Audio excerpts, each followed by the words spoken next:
there was a period of time from, let's say, the late 40s until, let's say, the early 80s or even the mid 70s. You could go a little bit earlier than that, where we had these atomic explosions of innovation, and those innovations had a form.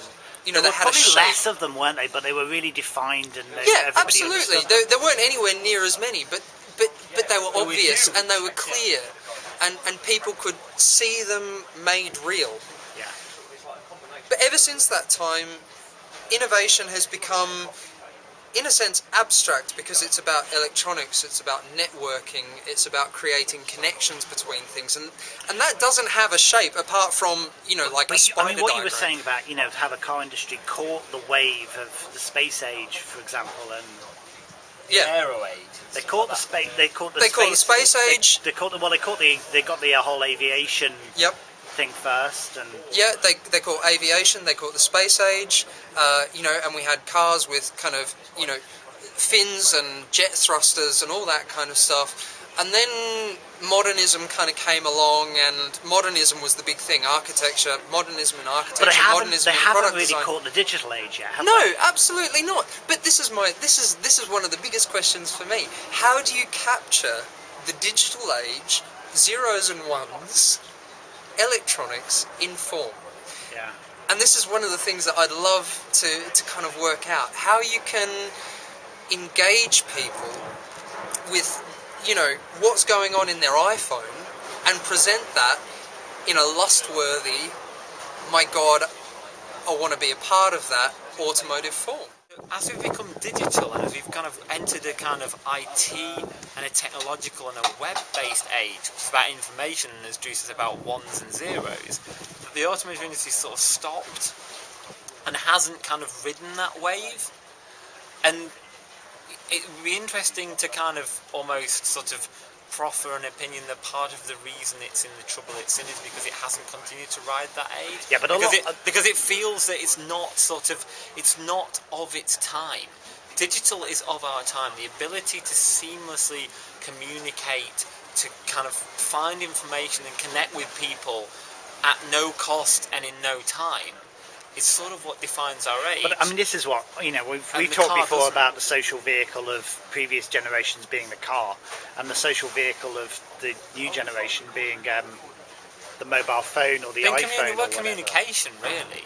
Communication and knowledge. But a lot of it's about how do people express their identity, and you can't roll up wherever you want to be and express your identity through the vehicle you have, because a lot of the time people won't see it, whereas actually you can have any phone and you can be constantly tweeting or doing pictures of where you are and what you're doing. Yeah, absolutely, and you're expressing your image without a three-dimensional object. You're expressing your character, your personality, disembodied, if you like. And I think that's one of the greatest challenges, is that people are now expressing themselves in a disembodied way. It doesn't take three-dimensional form. I mean, I suppose we're doing it now, aren't we, really? Absolutely. My relationship with you guys, with Movement Design Bureau, was something that started disembodied. This is the first time I met you, but I kind of feel like I know you, really. Yeah, absolutely. We know one another before we actually get to meet. Well, this is the thing, I'm kind of like, if I tell people in a kind of very descriptive, sort of emotive way what we're doing here and how good a time we're having, I'm sharing that with you two guys kind of in a real kind of physical sense, but how many, hundreds of people am I sharing with it through this who will look at that? I am actually sharing that in a completely different way, in a new way that just sort of didn't exist 10 years ago. Yeah. And I think that's something that just, for the people who are below my age, 25s and unders, I'm just not entirely sure that the people within the auto industry who are making the decisions have really clocked that that's how they work. I think because fundamentally our lives are both physical and digital. That's, you can say it's sad, but anyone under 25 lives digitally and physically. Yeah. I think, just talking purely in terms of three-dimensional form, in terms of design, maybe Jay's onto something. Maybe he's cognizant of the fact that you can't turn zeros and ones into a lovable form. You can't turn it into something three-dimensional. So it's like, well, bugger it, you know, we'll make something that looks fantastically good, and then we'll give them the zeros and ones inside, because we can't actually reconcile zeros and ones with 3 dimensions.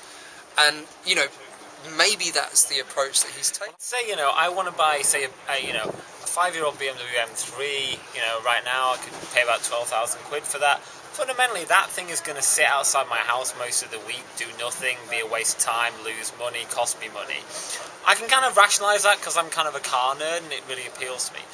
But when we were talking about what we were talking about earlier, and the emotional kind of connection with the car, and kind of that feeling of when you get something new or something that is yours, I wonder whether there's just this huge thing which is being completely missed here, which is that if you said, okay, Joe, you've got £12,000, you want to spend that over 5 years, that's a certain amount a year, okay, when you want an M3 for Saturday to drive, you know, into Surrey and go to a pub and have a bit of a razz around, we'll give you that Saturday.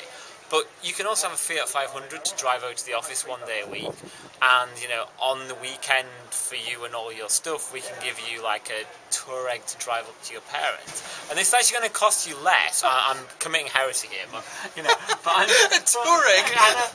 This is the first SUV that came to mind. I don't know why. Ian Wright has a Touareg and he's cool. Yeah, V10 TDI, mate. Come on. Yeah. He designs electric sports cars, so don't diss the Touareg. But the idea that you could be sold this as some kind of package, and actually it's a very weird concept, and it's to do with our sort of the way we think about what is mine, what is the value of it. And in my head, me having an M3 is worth more. But in reality, me being able to have the choice of those different things and getting that variety would actually appeal to me much more. I think you've absolutely nailed it, because, you know, we think about Facebook, we think about Twitter.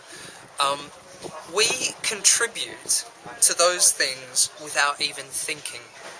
We're quite unusual on that. We No. surreal lives. No. You only you have to look at the mass adoption of Facebook, for example, and people giving over their lives. They give over pretty much everything to this service that they don't really know that much about. I mean, most people know nothing about it whatsoever. So I think the notions of ownership are already starting to be blurred. And, you know, when Facebook changed their terms of service to say that they owned what you contributed, there was a backlash. Every freaked out, didn't they? Yeah. But it wasn't huge. Yeah. It wasn't a massive backlash. You know, most people weren't actually really conscious of what they were giving away. Yeah. So I think already we're starting to see notions of ownership as a result of social networking starting to, perhaps dissolve a little bit. Well, I'm always really interested in how I think you can kind of, you know, using different vehicles all the time, you can kind of talk about that. Now you can kind of say I'm driving this or I'm driving that, and you can start to share different aspects of the sort of stuff you actually drive.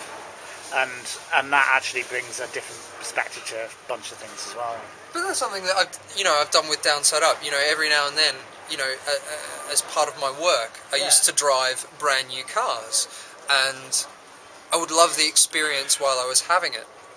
But given where I was living in an urbanised environment, because you're in Frankfurt, weren't you? I was always happy to give it back. Yeah. And I was always happy to not have to deal with the associated costs.